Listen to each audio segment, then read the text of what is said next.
السلام علیکم ورحمۃ اللہ تعالی وبرکاتہ۔ سامعین، بہت اچھی طریقے سے آپ ویڈیو کو دیکھیں۔ جشن عید میلاد النبی صلی اللہ تعالیٰ علیہ وسلم منانا جائز ہے کہ نہیں جائز ہے؟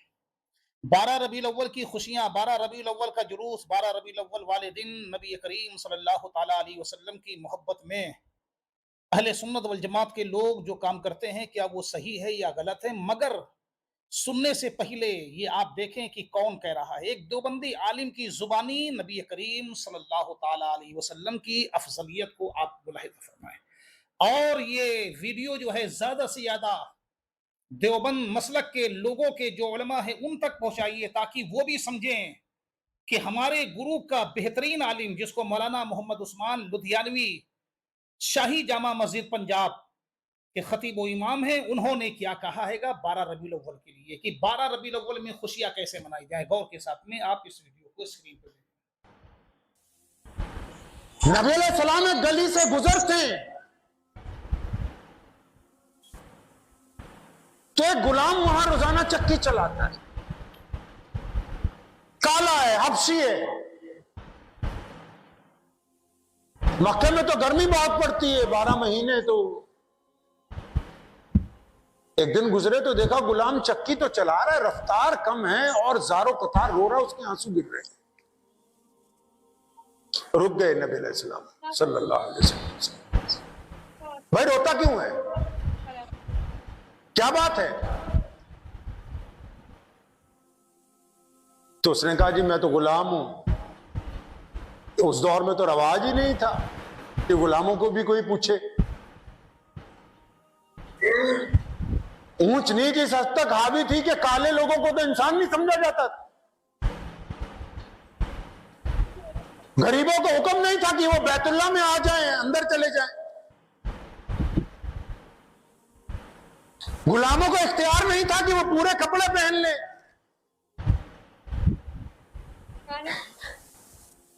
پیارے محمد صلی اللہ علیہ وسلم نے پوچھا کیوں روتے ہو؟ جی میں تو غلام ہوں، بخار چڑھا ہوا ہے مجھے، طبیعت میری بڑی خراب ہے، تو میرے مالک نے مجھ پر پابندی عائد کی ہے، چاہے بخار ہو چاہے طبیعت خراب ہو، یہ جو گیہوں ہے یہ صبح تک پس جانا چاہیے ہر حالت کے، اور اگر نہیں پیستا ہوں تو میرے درے مارتا ہے، پھر اور تکلیف ہوتی ہے۔ اللہ کے نبی علیہ السلام نے فرمایا اچھا ہم تمہاری مدد کریں گے، ہم آپ کی مدد کریں۔ اتنا کہہ کے نبی علیہ السلام وہاں سے چلے گئے۔ اب وہ غلام اپنے دل میں سوچتا ہے کہ اچھا بہت سارے لوگ گزرتے ہیں، پوچھتے ہیں، مدد کا وعدہ بھی کرتے ہیں، لیکن آج تک آیا تو کوئی واپس نہیں۔ ابھی سوچ ہی رہا ہے تو اتنی دیر میں ہمارے پیارے نبی حضرت محمد رسول اللہ صلی اللہ علیہ وسلم واپس تشریف لائے۔ آپ علیہ السلام کے ایک ہاتھ میں تازہ کھجوریں اور دوسرے ہاتھ میں دودھ کا گرم پیالہ، آپ علیہ السلام نے اس کو بٹھایا، کھجوریں کھلائیں، دودھ پلایا، اور اس کو حکم دیا کہ آپ اپنے بستر پہ لیٹ جاؤ، آرام کرو۔ تو اس غلام نے کہا کہ یہ سونی صورت والے، نام اس کو بھی نہیں پتا کہ یہ کون ہے، صلی اللہ علیہ وسلم، آپ جو میری اتنی مدد کر رہے ہیں، میں آرام تو کر لوں، دل بھی چاہتا ہے، طبیعت بھی ناساز ہے، لیکن یہ چکی کون چلائے گا، مجھے تو صبح کو مار پڑے گی۔ محمد الرسول اللہ صلی اللہ علیہ وسلم نے فرمایا کہ نہیں، تم آرام کرو، تمہاری جگہ یہ چکی ہم چلا دیں گے۔ اور ایک دو دن نہیں، کئی دن متعدد محمد الرسول اللہ صلی اللہ علیہ وسلم نے ان کی تیمارداری بھی کی، اور وہ چکی بھی ان کی جگہ چلاتے رہے۔ پوچھنے والے نے آخر تنگ آ کے بہت دفعہ پوچھا کہ یہ مدد کرنے والے ایک کریم انسان آپ ہیں کون؟ کون ہے آپ جو میری اتنی مدد کر رہے ہیں؟ جب نبی علیہ السلام نے بتایا کہ میں اللہ کا سچا رسول محمد الرسول اللہ، تو انہوں نے کہا یا رسول اللہ صلی اللہ علیہ وسلم، بالکل میں نے لوگوں سے سن رکھا تھا، لیکن جیسے سنا اس سے زیادہ آپ کو پایا ہے، آپ مجھے پہلے کلمہ پڑھا لیں، اپنے غلاموں کی صف میں مجھے شامل فرمائیں۔ یہ نبی علیہ السلام جس کی مدد کر رہے ہیں وہ اس وقت کوئی مسلمان نہیں ہے، وہ برادری کا نہیں ہے، وہ اس نسل کا نہیں ہے، وہ اس خطے کا نہیں ہے، وہ کسی بڑے خاندان کا آدمی نہیں،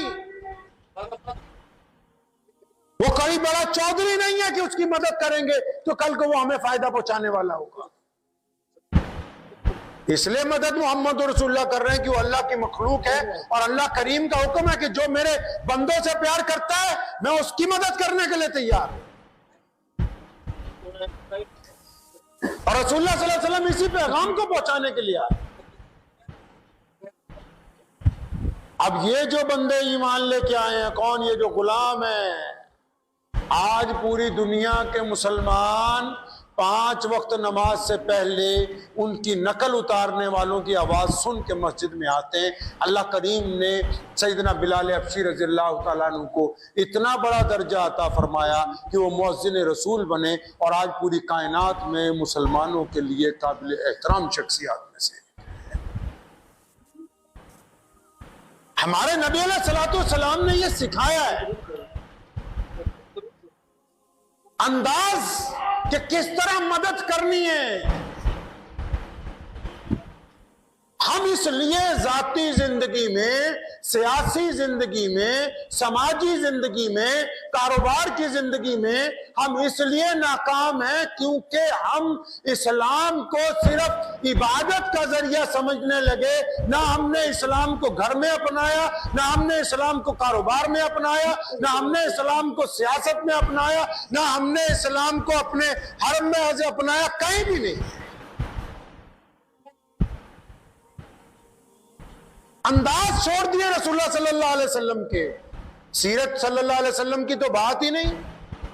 آپ پورے ملک میں چلے جائیے، نبی علیہ الصلوۃ والسلام نے کس طرح صبح ہوئی، شام کیسے ہوئی، دوپہر کہاں کاٹی ہے، لیٹے کس انداز سے تھے، غریبوں کی مدد کیسے کی، سیدنا بلال سے کیا گفتگو ہوئی، امی عائشہ رضی اللہ تعالیٰ عنہ سے کس طرح زندگی نبھائی ہے، سیدنا فاطمہ الزہرا کو اپنا لگتے جگر کس طرح کہا۔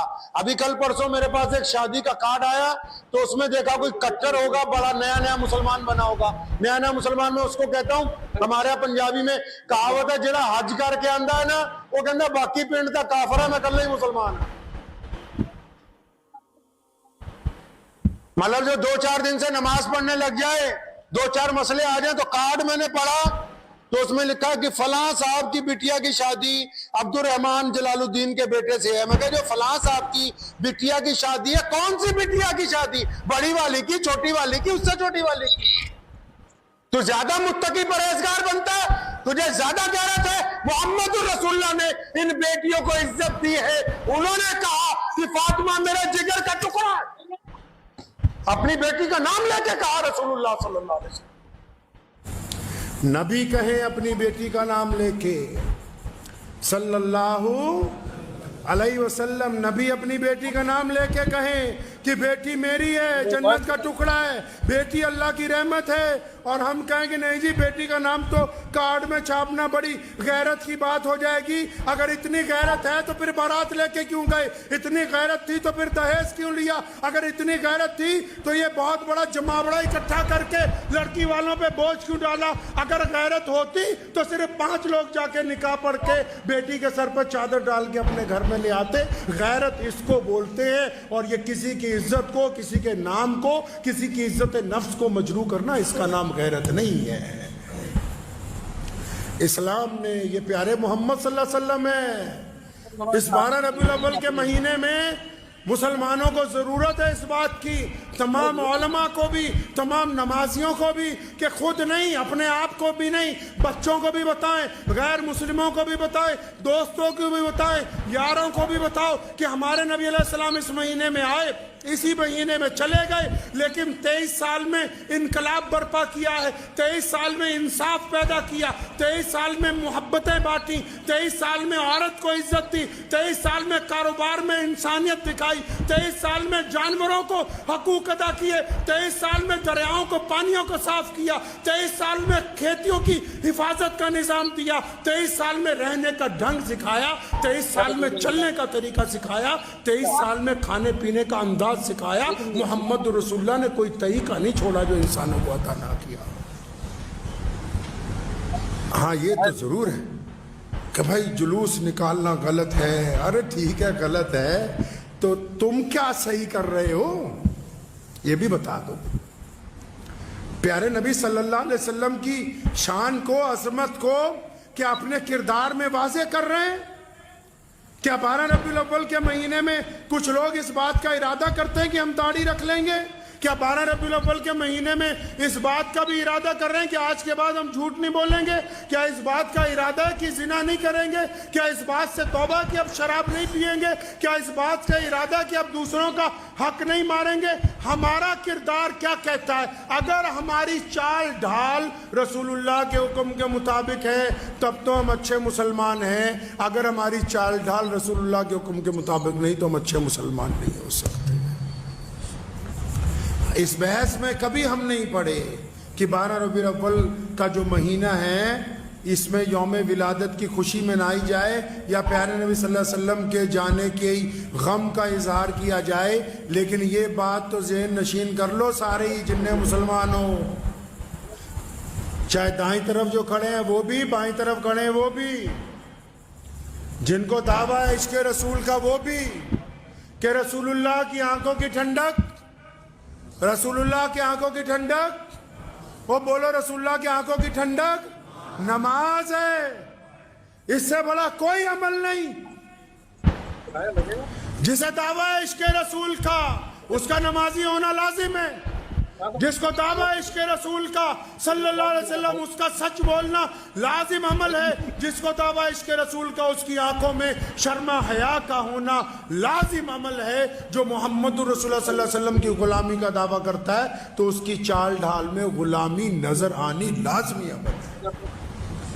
تو اس مہینے میں کثرت سے درود شریف پڑھنا ہے. پڑھیں گے انشاءاللہ. کثرت سے درود پاک پڑھنا ہے. اور یہ درود شریف جو ہے کوئی معمولی تسبیح نہیں ہے. اللہ تبارک و تعالیٰ جو ہے, اللہ تبارک و تعالیٰ نے اپنی طرف سے جو بات سب سے اعلیٰ کہی کائنات میں وہ کون سی ہے پتہ ہے؟ سب سے اعلیٰ بات جو اللہ نے کہی کائنات میں وہ کون سی ہے پتہ ہے؟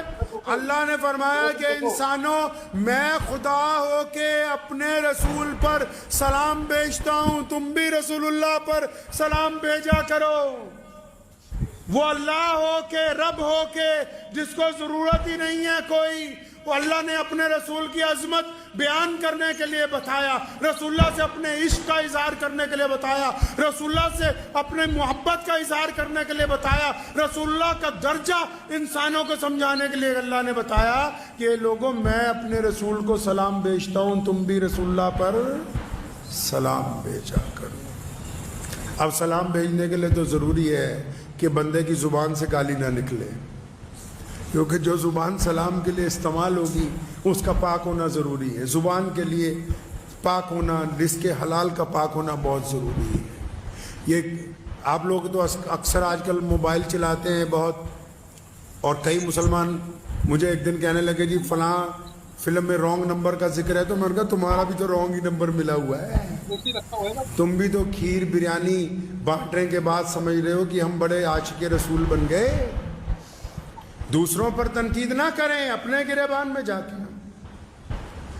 اکثر لوگ اس مہینے میں, جس مہینے میں عظمت رسول کی بات ہونی چاہیے, میرے ان فکروں کو نوٹ کر لیجئے. اللہ تعالی ہمارے دل میں مجھے اور آپ کو ہدایت کا راستہ دکھا دے. یہ جو 12 ربیع الاول کا مہینہ ہے, جس مہینے میں عظمت رسول کی بات ہونی چاہیے, جس مہینے میں شان رسول کی بات ہونی چاہیے, جس مہینے میں سیرت رسول کی بات ہونی چاہیے, جس مہینے میں نبی علیہ السلام کا کردار بیان کرنے کی ضرورت ہے, جس مہینے میں رسول اللہ کی محبتیں بانٹنے کی ضرورت ہے, جس مہینے میں رسول اللہ صلی اللہ علیہ وسلم کا پیار دنیا کے ساتھ کیا ہے وہ دکھانے کی ضرورت ہے, جس مہینے میں رسول اللہ کی بہادری, رسول اللہ کی شجاعت, رسول اللہ کا صبر, رسول اللہ کی حکمت دکھانے کی ضرورت ہے. جو مہینہ اس لیے اللہ نے دے دیا کہ بتاؤ دنیا والوں کو کہ یہ رسول ہیں, کائنات کے لیے رحمت بن کے آئے ہیں, یہ رسول ہیں تمہارے رہنما ہیں, یہ رسول ہیں ہر بڑے چھوٹے ہر انسان، جانور، ہوا، زمین، آسمان، ہر چرندے پرندے کے لیے اللہ کی طرف سے رحمت بن کے آئے ہیں. جس مہینے میں ہم نے لوگوں کو یہ بتانا تھا کہ آؤ ہمارے نبی کی طرف، آؤ رسول اللہ کی طرف، آؤ تمہیں پیارے نبی صلی اللہ علیہ وسلم کی پیاری باتیں بتائیں، اس مہینے میں آپ ممبر پہ بیٹھ کے کافر کھیلتے ہو. وہ کہتا ہے کہ دیوبندی کافر ہیں، کہتا ہے بریلوی کافر ہیں. اس مقام تک ہی نہیں پہنچے جہاں رسول اللہ نے تمہیں پہنچانا تھا.